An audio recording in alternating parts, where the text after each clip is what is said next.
Hello, everybody. Hope you're all doing well. Welcome back to the Esports Rewind podcast, Xan. Episode 10. Dude, we did it. I was debating for so long how to do an intro to this. A good 20 minutes, I swear to God. I wanted to yell.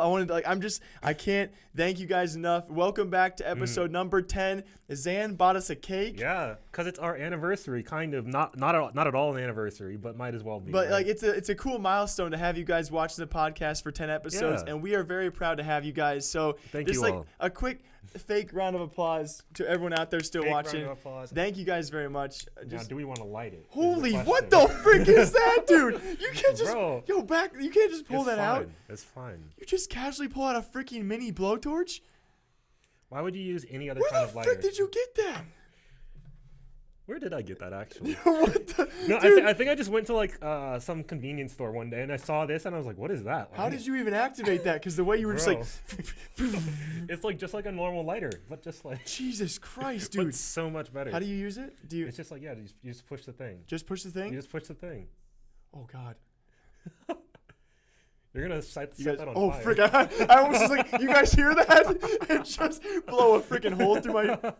Oh, my gosh, dude. Okay, anyway. Yeah. Happy anniversary, man. Seriously. Yeah. Cheers to that. Congrats. Welcome to episode 10, the blowtorch episode. Let's get into it. All right, Xan, first topic of debate. Number one. Shall we roll into it, my guy? Let's do it. It's going to be all about the good old Call of Duty.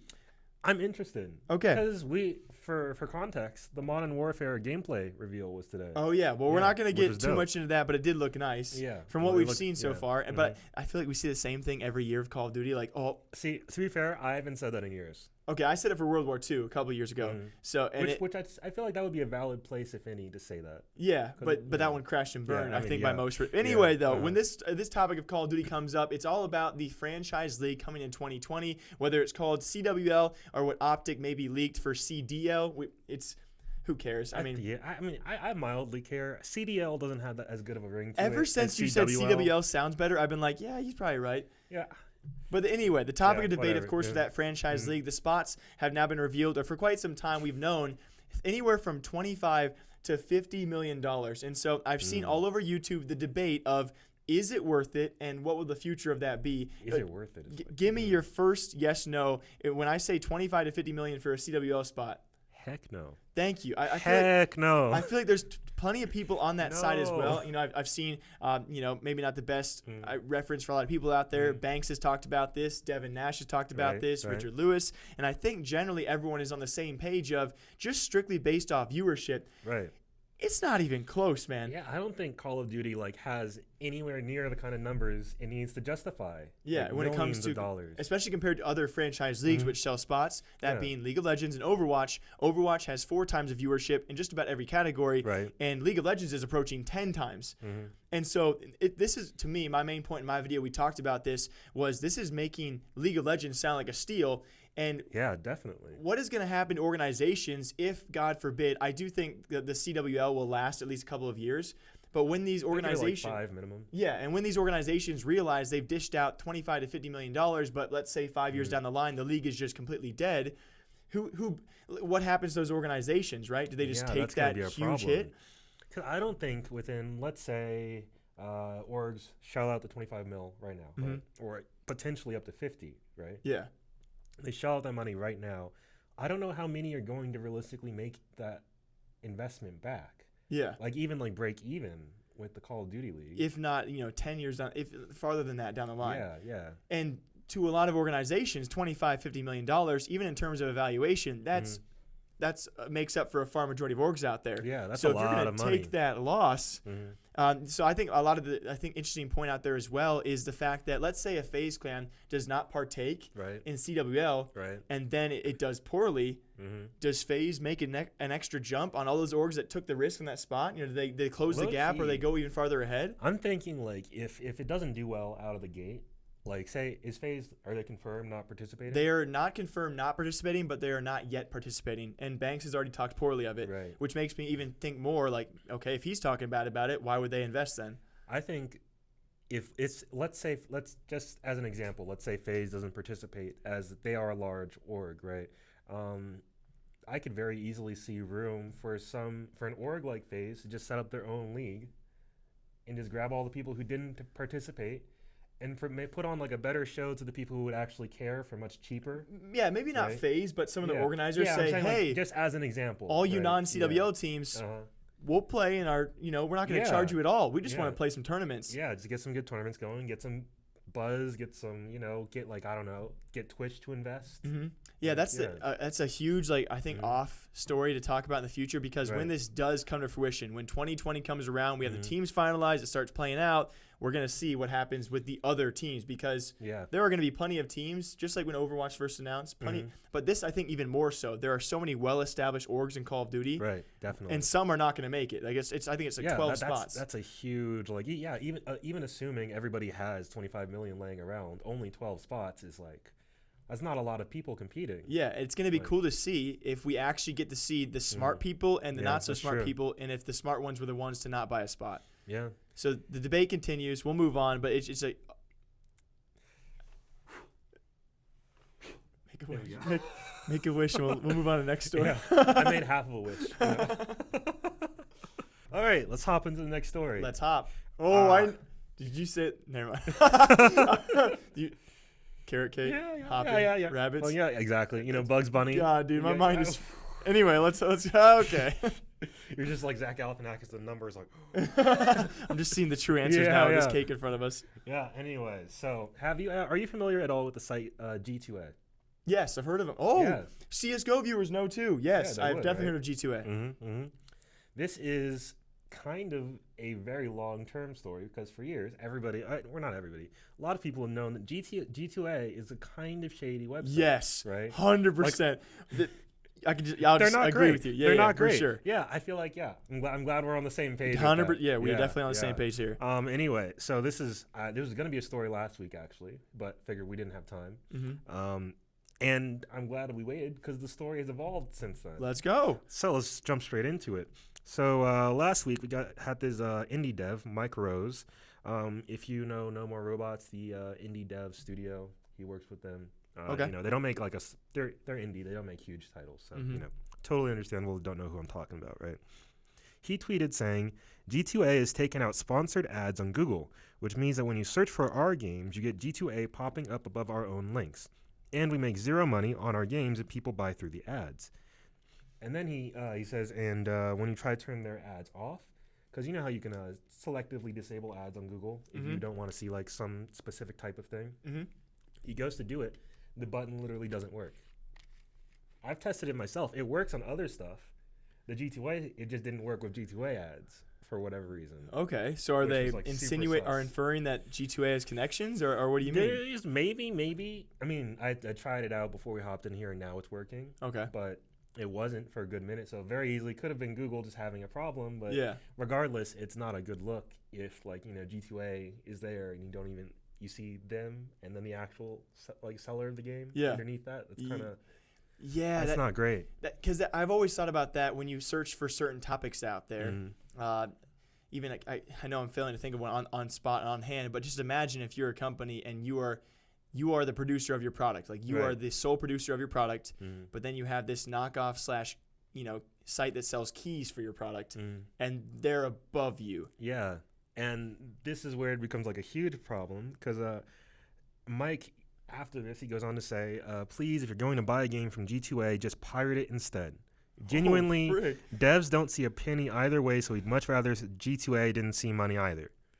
And this is kind of cascaded because a bunch of other indie devs agree with him, pretty heavily. Yeah. Because what actually winds up happening is indie devs will actually lose money on G2A sales. They won't make any money, and they'll lose money on top of that. Really? How does that work out? Because there's a lot of keys on G2A are sold fraudulently, because they basically have no real system in place to prevent illegals, people from selling keys that, let's say, somebody goes out and buys 100 keys with a credit card, right? Yeah. Stolen credit card. Cancel the card. Yeah. Get the keys. Yeah, they've already sold the keys, right? And that money doesn't go to that credit card. Of course, it goes to the person's actual account. Yeah. And then that person disappears, and now the indie dev is responsible for refunding those purchases. Yeah. As well as any chargeback fees. Mm-hmm. So the indie dev is losing out on Jesus, all of those sales. Yeah. And it's just really, it's a bad look all around, right? And of course, G2A couldn't just take this laying down. They made their own. Oh no, they responded. Statements. Oh, they responded in so many ways. It's just like, ooh. They wrote a really long article about how they're actually, we're like, oh, we're fine. We're a great marketplace. If we didn't do it, somebody else would. Okay. And that was their whole defense, basically, right? And they said that indie games, which is like a go-to defense for this kind of thing. Yeah. You know, if we don't do it, someone else will. Yeah, it's not much of a defense. If you say, stop stabbing me, and you're just like, somebody else will stab you if I'm not stabbing you. That's a bit of a weird analogy. For indie devs, I feel like it's kind of the same, because that's literally like, you're literally stealing money from these people by allowing this to happen. And indie devs need that money, right? Yeah, but it's not as big of a problem. To their point, if they weren't there, someone else like B2A would be in their place. If G2A is not there, B2A is there to replace them. Well, yeah. Would B2A run the same way? Is the ultimate question. Probably not. Mm-hmm. And the other problem is G2A isn't really playing ball with developers who say, hey, we just don't want our products on your service anymore. Right? Because if this is how you're going to sell our products, just, remove it, right? Mm-hmm. They've been non-compliant with that. They've said, no, they've just straight up told devs, no, we're leaving it up after they've reached out. Can they sell whatever game they want, no matter what restrictions there are? Legally speaking, I don't know. Okay. Because I looked into it real briefly, and devs were saying, like, oh, yeah, this is a problem. But nobody was like threatening legal action. Yeah. So I don't know. It's probably like a really weird gray area, especially considering so many devs are in different countries and you know, all that gets into the mix, right? But that's not even the truly scandalous part of the story. So G2A started sending out requests for journalists and influencers to publish good press about them. No. Right? Why didn't they contact? Wait, what? We didn't receive an email. What do you mean? Oh yeah, I know, right? This is all the more reason G2A is trash. Yeah, you guys are trash. You didn't even reach out and try to bribe us? What? Gladly would sell out to give you guys some good press. No, he wouldn't. Anyway. But honestly, though. So wait, did they release a public statement like looking for this kind of stuff? Or was it No, they tried to do it like on the down low. Okay. Like how they do emailing people. Okay. And what they emailed was super sketchy too, because it was basically they asked several sites to publish an article that G2A wrote themselves that they claim was unbiased, even though they wrote it themselves. Which, by the way, makes it biased. I'm pretty sure they knew that, but just a touch, just tiny little bit, right? And then the article's supposed to be about how selling stolen keys on gaming marketplaces is pretty much impossible, which is provably false. Very provably false. It's what? Yeah. Selling stolen keys. That's a quote. Selling stolen keys on gaming marketplaces is pretty much impossible. Oh boy. Do they not know the business they operate in? Anything on the internet is possible. I don't know. And they also wanted that article to be published without any reference to the fact that G2A is asking them to publish it. No. Oh wow. They're specifically saying they don't want it to be noted as like they don't want any sponsorship like disclaimers. They don't want the people to say, "Oh, G2A gave us this article." Nothing. They want people to pretend this is totally organic. You're ruining our chances to get this and post it. I'm kind of okay with that. If you guys see it pop on our website, just know we got paid. Yeah. Frick, I don't even know where to go from here. Don't use G2A. Support developers when you can. Crazy G2A stories continue to come out for the past 4 years, and we're still going to use them, sadly enough. Yeah, unfortunately, the gaming community is not going anywhere, I'm sure. Yeah. All right, I got a bold story for you, Xan. Bold, you said? Yeah, bold. Ooh, let's hear it. Yeah, so when you think of FaZe Clan and you think of people who say bold things, who do you think about? Banks. Yo, my God, dude. We don't. I swear, they're not gonna freaking. Dude, just Banks. Just like, yeah, my guy, dude. Okay, so we don't share our stories beforehand, just so you guys know. No, if anything, I told Jake like just very vaguely like words. He told me his subject so we would not cross in our subjects. We are talking about FaZe Banks, by the way, and some very, very bold things. This video has actually just been live for a few days now on our YouTube channel, but retouching on that, it's what Banks said in an interview with No Jumper or Adam22. Oh, yeah, I heard about this. What he said was nuts. It was either complete lies or or the craziest thing I've ever heard. Or in my this entire dude life. got it right, and FaZe is just like FaZe is killing the game. FaZe is killing the game. So, first of all, one of the main points he did make was Tfue made more than FaZe this past year, citing that Tfue made over $15 million. Which I can believe. That's totally 100% believable. We've talked about the esports bubble ourselves. Yeah. We know that many organizations are not making a dime. Right. So if Tfue made $10 last year, he might have made more than half the organizations. No, yeah, not even technically, a lie. Right? Yeah. So with him making $15 million, according to Banks, he made more than all of FaZe Clan, but they are now profitable. And following that statement, he said, "Profitable is insane." Like he literally, following that statement, after saying they're profitable, he then said one of the I think he actually said the only. He said the only profitable esports organization. Which FaZe up, biatch. That's what the words he used. I can't. That's definitely not true. And I tried in the video because I think we could all name at least a few. And so I was like, that is a very bold. I don't know that I could verifiably prove. But I could guess orgs that I'm fairly certain would at least have a chance to be as profitable as FaZe Clan would be. I thought of Cloud9, Liquid, Gen G. Yeah, probably Liquid. Cloud9, I don't know. Gen G, I don't know. I'm just trying to debate here, man. I'm right there with you. I'm just trying to think because it's just crazy to me that he can say that. Yeah. But he's not in anyone else's books, so he doesn't know for sure. But he can just outright say we're the number one. We are the only profitable esports organization. It's a bold statement. Yeah, I mean that just feels like Banks being Banks for a second. I think it's even more important to think about if that's true. Yeah. Because if that's true, then we're not in a bubble, bro. We're in a freaking what's more likely to pop than a bubble?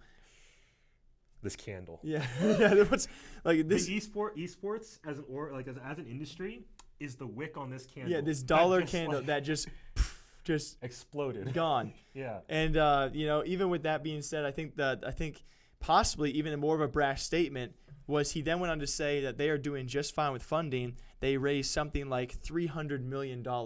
Didn't expand on anything. Right. He was just like, yeah, we're the only profitable esports organization. We raised $300 million. It's just like, and if that's true, I mean, I could very easily see them raising 300 mil. What? Yeah. I mean, I could see it. Yes. I could see it. It's just when you compare it to like Immortals Gaming Club, they raised in their last funding 120 mil. Liquid's raised like 100 mil in their past one or close to that. Right. To just casually throw out $300 million, if that is true and that directly goes to your evaluation, where were they on last year's evaluation list? Here's what I'm thinking, right? And I don't know about that. I don't know how they manage their numbers, and there's a lot of ways I feel like to potentially avoid being on an evaluation list like that. Okay. I don't know a ton about it, but from what I've heard, like there are like ways to move your money around to make it look like you're worth less than you really are. You know? Yeah. Because that way. Look at you always taking my stories and making them like you just turn them into actual.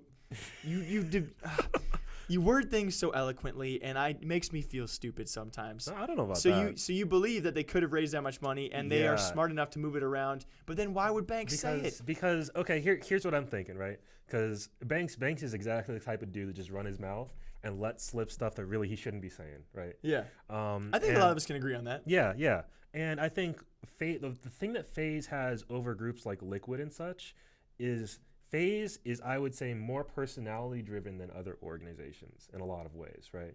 Mm-hmm.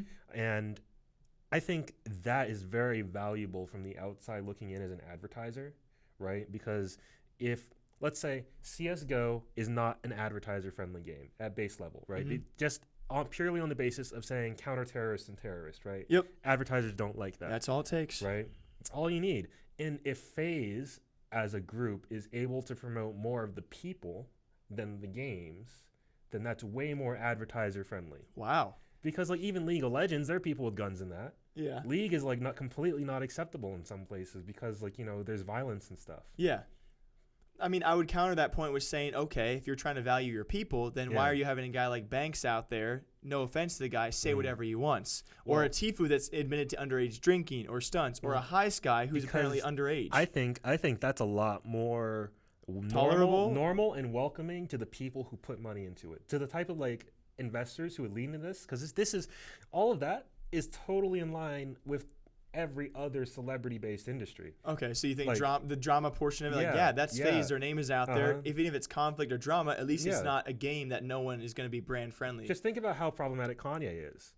If Kanye walked into our office right now, we would, like, if we had the money, we would throw the money at him, even though he's problematic as heck. Okay. Because he's Kanye. Yeah, and he gets views. Yeah, exactly. Okay.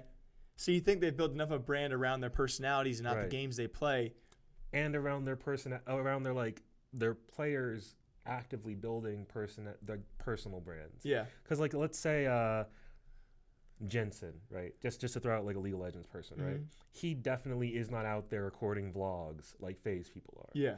Or like Double Lift, right? Like, those are big names, I would say. Yeah. But they're definitely they definitely don't have as much organic reach as anybody from FaZe. And I guess we see FaZe signing more players than ever before, and more like NBA guys and like like pros and celebrities people they're are signing on board. Yeah. Okay. Yeah. You know what? You make good points. My main point was just the fact that he has made some bold statements. Yeah. They're definitely very questionable. I don't think one of them is correct. That being the only profitable esports org. Yeah, that's iffy. But I think I don't know. To me, it depends how they make that term of yes, you rose $300 million, but where is it? No, yeah, that raising $300 million could mean so many things. Yeah, it doesn't actually mean that they just got a $300 million check, of course. Yeah, right? For sure. So either way, bold statements continue to come out of Banks' mouth, and we'll keep on talking about that stuff. I'd love to see where FaZe is at in a year from now. Heck yeah. I'm very curious. I hope in a year from now, when we're on our 100th, wait, that's not math. No.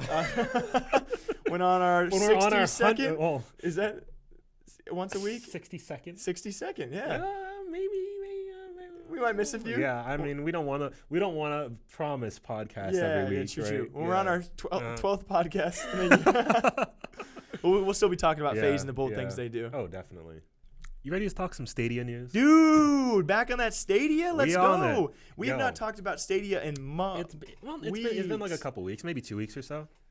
Welcome back, Stadia, to the podcast. Yeah. We're still open for sponsors, by the way. 10 cents, Stadia. After this, Stadia is really going to want to throw some money at us. I'm really about to, throw some info out there. In case they missed podcast 5 through 7, this dude does not say a bad thing about Stadia and got some flack in the comments because comments are smart.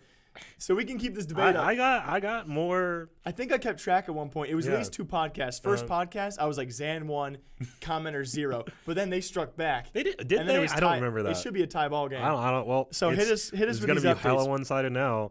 We're about to be for real. Okay. Okay, you're preaching, dude. God, all right, dude. So Google released a really nice sizable update to their FAQ, the official Stadia one. And FAQ, frequently asked questions. Yeah, really useful section to have on websites. I think it should be mandatory. We don't have an FAQ, by the way. There. Just saying on our website. Oh, what questions are people going to ask us? Oh, is Jake in all of the videos? Who's that other guy? Yo, when did Jake get dreadlocks? I don't understand. Is that Zane? They don't even know your name.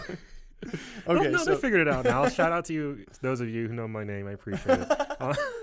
Anyway, there was a lot of concern about will people actually own their games. Google was like, yeah, you're going to own your games once you've purchased your games, which is why I've always thought it was such a dumb argument. There's no way Google's going to have it be like where people don't own their products just as much as they own them on Steam. That is a really, the marketplace would be dead in the water. Like, nobody would buy it then, right? They said, very specifically, barring any unforeseen circumstances, even if you can't purchase the game anymore, say there's some weird publishing conflict, right? You get a franchise gets bought by somebody else, and so they want to take it down from the store or whatever, right? Yeah. They say if you've bought it, you have access to that. That's in perpetuity. Okay, so this is a question about will the people own the games on Stadia, or will the devs own the games their own game? Yeah. Will somebody at one point in time be able to look at your game on your Stadia console, on your Stadia library, and say that's that game you bought? You no longer have access to it. Google is saying that cannot happen. Okay, so once you buy, it's yours. Yep. Xan 1, comment 0. Continue. And Stadia has confirmed multiplayer couch co-op. You are going to have to explain those terms to me and to a few people out there. Okay, yeah. I've never heard that before. Yeah, you look at me like multiplayer coach co-op. Couches. Yeah. All that means is just being able to couches. play multiplayer locally, Like, okay, so like you and me. Yeah. If this was a couch? Yeah, if this was a couch, yeah. And we both got Stadias? Yeah, we got one Stadia. Oh, and we both own 2 controllers. Okay. Yeah. And you own the game? And I own the game. And you can't be told not to play it? And Google can't just be like, I'm taking your game back. Okay, there's local multiplayer enabled for, is that across all games? Or is it only games that offer it? Only games that offer it, of course. Okay, okay. I'm not going to like that was a really stupid question by me. We'll move on from that one. Well, anyway, that's like the core of the update from Google. But I also found some additional information that I think is super important for people to hear. Please share. And I really wish this had gotten more coverage. So I found this guy, what's his name? Dustin Land. He's a senior programmer over at id Software. id Software, for those who don't know, are the people who make Doom and stuff like that. Fantastic developers, amazing. Really good at making really crisp FPS experiences, right? Mm-hmm. This dude has been working with the Stadia team for 2.5 years in conjunction with them. Oh, dang, okay. Because Google went to the Doom devs, and they were like, hey, you're developers, you're great at what you do. Let's work together. We need you guys to help us sort this out, right? Mm-hmm. He said the first prototype that they brought in, that Google brought into id, nobody was impressed. Nobody was down. Nobody was on board, right? They gave feedback, and by, when was that? By November of 2016. 2016. 2016.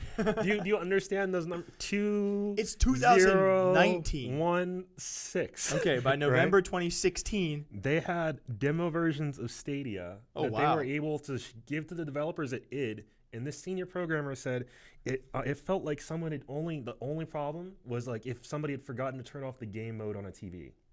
It played that well. Back in 2016? Back in 2016. Wow, I'm surprised. I'm surprised people like this can keep these kind of things under wraps anymore for that long. I mean, honestly, yeah, so am I. It's always super impressive to hear. Like, like someone out there is being like, if it worked perfectly in 2016, then why does my mouse stutter sometimes in 2019, Xan? And I think it's a valid argument because people are still gonna have issues. Yeah, of course. People have problems with literally everything. Coding is hard, guys. Okay, but like, why is my mouse stuttering? If you've ever programmed anything in your entire life, you have to know. You can do the most basic thing, and it will break for no reason sometimes. Right? Like, there's so many things. Okay, Xan, but when you preach all the things are fixed and they're not fixed, I understand where people are coming from. Everything is perfect. All I'm saying, okay, the way I see it. Bro, you're on Team Stadia. Google, I am on Team Stadia because Google doesn't need to be the best thing out there. They don't need to be the only gaming experience. They don't need to take over. They don't need to replace my new desktop computer for gaming, right? All they need to do is be good enough.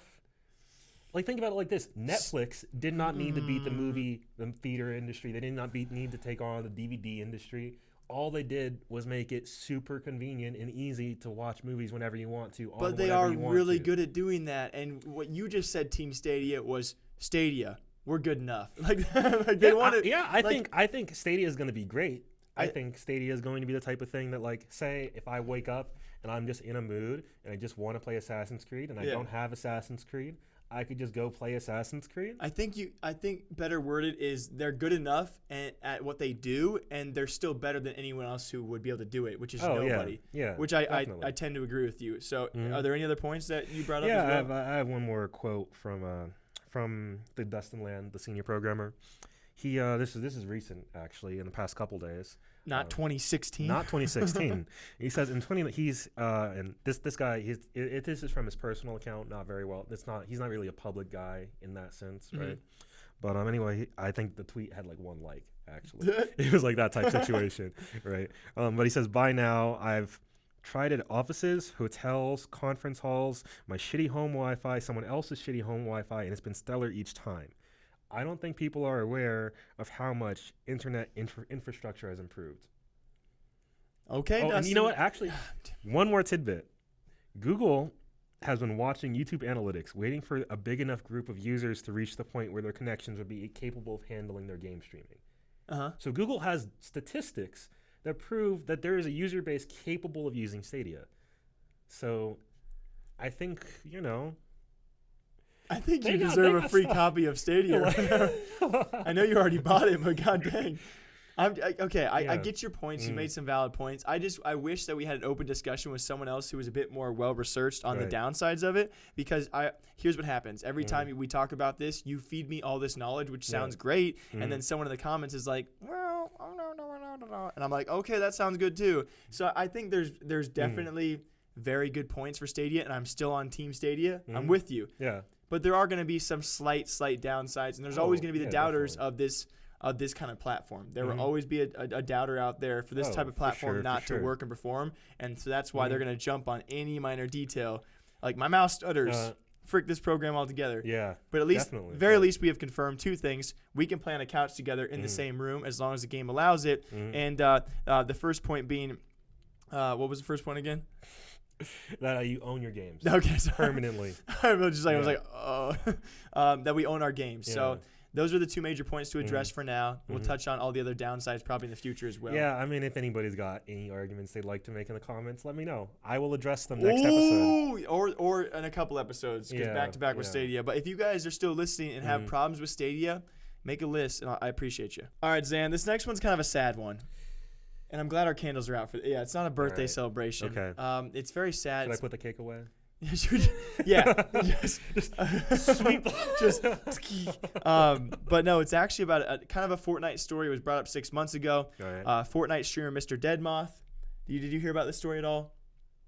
I remember this. I posted an article about this. Yeah, so it was refresh my memory. Yeah, it was 6 months ago where a Fortnite streamer, a bunch of traditional media sites out there, as they do, they make it seem like Fortnite streamer, everyone in Fortnite defending this guy, or he played Fortnite, so what a bad game, because it was terrible to watch. There's clips of it out there as well, where he actually assaulted his wife/partner on live stream. Yeah, now I remember. In front of their kids. Yeah. 6 months later, we now have an update for all of you. At first, I believe he pleaded innocent. He is now pleading guilty and will be going to get charged and likely to go to jail. Maximum sentence, I think, around a $5,000 fine plus 2 years of jail time. But with a twist, and I probably should cover this in an individual video, but I guess I'll touch on it here, is the fact that this is such a sad story for the kids, because you see the video of him, you hear him physically assaulting her on stream, but with that, in front of their kids, she was also pregnant at the time, and to find out before all of this, she had previously been charged with 2 counts of assault, I believe, towards him or during this case as well. So both parents were actually charged. The unfortunate part is, of course, for the kids, what's going to happen with them. At least one parent's going to jail. They've both been charged with assault. I think maybe even worse is I didn't feel bad for I feel bad because I called him scum and I hated him and called him just an idiot for doing all the things he did. Come to find out, he might have been antagonized to a degree. Obviously, what he did was never right. There's no reason to ever try to hit a woman, especially your partner who's pregnant in front of your kids. All of it seems so scummy. But when you find out the background of she was also charged, it brings in a whole new debate of guy versus girl. If she starts it, does he have the right? If he was physically assaulted, does he have the right to defend himself in some way? And obviously, the case we saw on live stream was not defense. So it's hard to see all the sources out there covering him possibly going to jail, but not talking about her also having her own past with these physical offenses. And so I kind of just want to clear the air. There is definitely more to this story. I don't even think me and you need to go back on this. I just wanted to mention it. It's a terrible, terrible story. There's a lot of issues going on underlying there. I don't think there's a right side no matter what we say. Yeah, it'd be iffy. I mean, I think we can both agree that they're probably not the best parents, and that's why I feel worse for the kids in this case. And there's certainly not anyone in the right for what they did, and you just kind of got to hope that whatever happens to the kids, it is for the best. And it's definitely one of those tougher things to see that we cover. Yeah, definitely. So we will definitely move on to your story. If you guys want to leave your thoughts about that, again, just very complicated issue. Just wanted to clear the air with MrDeadMoth, who possibly will be going to jail. His wife and partner, I just don't know what's going to happen to her or the children. So, this next story. Yeah. It's a little caffeinated, one might say. Oh, a little energetic. Okay. Wait, I'm down. Yeah, exactly. Thing is, though, it's about game fuel. No, you did not. Game fuel. What's good? Jake and Xan. I buy this by the case, so. And I paid $1 for this one. which we don't like. We hate Rockstar. But game. Anyway, what is it? Anyway, got some. You would look for an article of your favorite energy drink. Just saying. I didn't even look for this. I'll bring mine to the table next week. If you guys have any Rockstar Monster ads, bring them my way. Mm-hmm. All right, what about Game Fuel? Yeah, this is coming from their Q2 2019 earnings call. You know, Q2, second quarter. Yeah. Sorry, just explain to the. Yeah, no worries. I remember learning about that stuff. PepsiCo owns Mountain Dew because this is a Mountain Dew product. Okay. Yeah. And oh wow, they're well backed. Yeah, definitely. Basically, this is selling so well that they can't even keep the stocks. They can't even keep the caps in stock. Are you serious? Yeah, they're selling out. They're literally saying they're saying we're selling everything we make. I'm about to give my anti-Game Fuel speech here. If you keep on going, like, what? Are you actually being serious? No, yeah. Here's a quote: "Everything they make, we buy, and we're selling every bit of product we make." Wow, good for them. By the way, they sponsored Optic, I think, or I'm pretty sure they partnered with Optic along. I don't know if they still do, but good job, Optic. That's really surprising, though. No, yeah, I was shocked that because for those of you who haven't had one before, right? Regular cap. Yeah. You crack it once, and wherever you go, you can't cover this up. Game Fuel, you can close your soda, or not your soda. It might as well be soda. Oh, is it soda now? It might as well be. That's what Claims this tastes he like drinks to me. Game. This is their first time drinking. This is filled with water. This soda's great.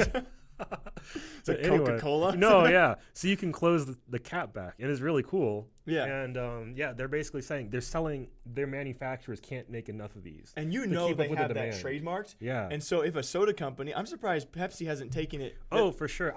I think the only reason they haven't, and because I was wondering the same thing, because this is like a genius idea. For any can. Yeah. I think the only reason they haven't is because they're literally selling them faster than they can make them. Oh, true. So if they make them for Pepsi, they got so they would have to build a whole new factory just for tops. We're seeing it first. That will come to Pepsi someday. Yeah, definitely. Pepsi pop 100%. 100%. Yeah. Once they produce enough, because these are selling for way more price than. That's really cool. Time for my anti-Game Fuel speech. Just saying. Cool cap, man. But what do you pay for that? Well, I guess you buy it by the case. Yeah, so it's cheaper. Frick. There goes half my argument. Either way, I wait for a grocery chain to have these for 10 for 10. So I pay $1, and I get 240 MIGs out of this. And Game Fuels have, 90 MIGs? Idea. Well, you should know, okay? And I prepared for this moment. So you pay probably. Jake's trying to have this caffeine argument. Like, I drink this for the caffeine. He's like, Xan, you don't understand. I'm just trying to convince Rockstar or Game Fuel. Wait, maybe I shouldn't say my negative points. If any energy drink wants to sponsor us, I will debate the life out of it because the entire team is caffeinated. Oh man. See, but I never drink caffeinated drinks for the caffeine though. What? Like, I really don't, because the caffeine doesn't do that much for me. I don't drink caffeinated drinks for the caffeine. You just do it for the fun? To a certain extent. You are such an interesting human being. All right, either way, that's a really cool thing. It's really cool to see Game Fuel doing well. I did not expect that. Oh, yeah, neither did I. Is it the best energy drink? We should totally have a video on this. We'll move on now. You guys, what's your favorite energy drink? Yeah, let us know. I'm curious. Heck yeah. Oh yeah, Pepsi did say we plan to continue to innovate. I was just about to end segment. the story, I know. bro. That's why I had to catch you. That's why I had to catch you real quick. God, dude. But no, yeah, Pepsi's confirmed that they plan to continue innovating in this specific sector. All right. Well, Pepsi, hit us up. To be fair, how did it take so long for somebody to be like to cover the cap? Legit though. Somebody to realize. What if we could cover it back up? And you can drink for more than just a few minutes. Right? All right, my last story, Xan. Ready for it? Let's hit me with it. Back on Call of Duty, it's talking about pew, pew, pew, pew, pew, pew, pew, pew, pew, pew. Very advertiser friendly, my guy. Oh, we totally, dude. Different topic to talk about someday. We have been demonetized all week long. Oh yeah, like instantly too. Right? Yeah. Anyway, sorry, we just got demonetized. It's a sign we're doing well. No, it's not. Some YouTube guy just tuned in and somehow clicked to this part of the video. He saw me going pew pew pew pew pew, and he's like, "Yeah, no." I'm just gonna turn off money for the entire channel. Luckily, luckily our podcast isn't like it's not like we're making stacks, but true. With all of that though, talking about Call of Duty amateur players who are going to play at an open bracket for CWL Anaheim. Ooh. And it just turns out the week before, what do? They're in a scrim match online, and supposedly one of these guys says, "Yo, I got a 40 waiting for you in Florida, in Miami. if you guys don't know, inferring that he's gonna possibly shoot this guy. A 40 millimeter, not a 40 ounce. I was thinking of a beer when I first read the story. I was like, yo, bro, I knew that's the first place people were going. A 40 in this context does not mean a 40 of beer. It means a 40, a pistol. Like, it wasn't a great scrim. He's like, yo, man, great match, dude. Me and you're going to split a 40 at Anaheim or at Miami. No, Which would be weird in and of itself, right? Yeah. Great scrim, dude. Can't wait to get drunk with you. Yo, I'm gonna pour out half of this 40. We're gonna split it together. We got cups. But he meant, no, I have a 40 for you. Apparently, one of the guys actually showed up late for his scrim. They went back and forth. The supposed victim who was threatened in this case, he apparently called the guy who talked about the gun. He apparently called him fat and talked about his kids. So that might have triggered some things. Some people are very defensive about their weight and their kids. True. So I think we would have loved to hear the VOD about this, but I'm not even sure the VOD's possible to find at this moment. Yeah, I think it's locked behind a paywall, I think. Yeah, so this guy had subscriber only. I didn't want to pay $5 for it. Apparently no one else did either. Yeah, to be fair, would you want to support someone who's like issuing gun threats? Probably not, but not ideal. Updates as of this morning. You guys have heard about this a few days ago now. Apparently the guys saw the story going viral, and they were like, don't worry, misunderstanding. It wasn't that big of a deal. Yeah. Even though these guys had 3 pages of tweets going back and forth and back and forth. To be fair, that makes so much sense to me. I feel like this is definitely 110%. Just like, because this is normal for Call of Duty. I mean, it definitely is, and definitely all the sources, ourselves included, kind of probably took it a bit dramatized. Right. But when you say if he did say this, I have a 40 waiting for you in Miami, and then he tweeted out, don't make me hit up my family, man, because if I hit up my family, it's going to be really bad for you. Like, he's kind of inciting violence. So I think when it escalates to the public level, that's like, definitely it's tweets. It should not have been on Twitter. Yeah. If this had been like Xbox Live type stuff. Oh, if it's in a lobby, it's like it's all talk. But somehow when you tweet it, when you escalate to you got to start thinking about word counts and stuff. Yeah, right? You're deleting that word to put in the word gun and right. Like, can I say this? The 40 is a gun? No, there's none in his face. I just got to say 40. He knows what I mean. Yeah. And especially within a few months, when we're talking about like shootings at esports events, the threats of that has to be taken very seriously. Yeah. So that's why it did escalate very fast. So at least I kind of reference in Call of Duty lobbies, so many worse things have been said, but around this kind of time, you can't say things like that. You can say a lot of things, get away with it. Just don't talk about shooting people. Yeah, you know what? Don't bring up a gun. Yeah. Trash talk you is fine. You can say, I'm going to beat you up. Don't say, I'm going to shoot you. Or anything along those lines. I feel a gun is a whole thing. Because, like, say you shoot a gun. How many people are trash at shooting guns in general, right? A lot. Like, what are the odds that some dude would roll up to an event, try to shoot somebody, and wind up shooting like somebody else completely different, unrelated? I think there's another issue of just bringing a gun to an event, not missing your target. Zan's like, if this guy was an experienced shooter, then I'd be okay with it because he'd hit his target. I'm more worried about the unidentified targets. All I'm saying is that it would definitely be a concern if it was experience, right? I'm saying it's more of a concern. Because even if they only intended to hurt one person, they could easily wind up hurting like 5 or 6 or whatever. So it's been resolved. Yeah. Nothing to worry about. Crazy story still. Yeah. Hopefully amateur or pro players learn from it in the future and just leave guns out of the conversation. Yeah. This is going to be slightly different Randy Watch than usual, Jake. Oh my gosh, he said Randy Watch! See, the thing is, though, this Randy Watch isn't going to be so much about Randy. Okay. Interesting. More about his company, Gearbox. Okay. Because... Did Randy not do anything this week that was worth talking about? He did like 1 or 2 like small things, but like really it wasn't anything worth mentioning like aggressively. Okay. Randy's being Randy. You know how you do. Yeah, Randy just be pitching. It's fine. Yeah. Anyway, so Borderlands 3 is coming out in a couple months now. And the general sentiment that I see from people tends to be, I like Borderlands. I just really wish Randy wasn't involved so I could buy it and support the company, right? I love this game. I hate this guy who helps make the game. Like I've if any of you know what TweetDeck is, it's basically like a management and filtration system for like Twitter and stuff. I have a tab dedicated to Randy Pitchford, right? For this segment as well as for his own personal. Yeah, for my own personal use too. I don't want to know what Randy's up to, you know? But no, like half of that is just people saying like, can you guys just fire Randy, please? I want to buy the game. Yeah. I just like, and the point I kind of want to make is maybe you shouldn't buy the game regardless. Low key. Maybe Gearbox is not the company you want to be supporting. And I've got a little bit of evidence to back that up. ring it. Let's get into it, right? And because there's a lot. If I was to present like a thesis statement, I'd say at base level, Gearbox is kind of not great at making video games. Like, I feel like we're getting into something. I don't know. So, where's it going to go down the line? Duke, they released the newest version of Duke Nukem. They bought the franchise, actually, right? Okay. Never heard of it. Yeah, it's older, right?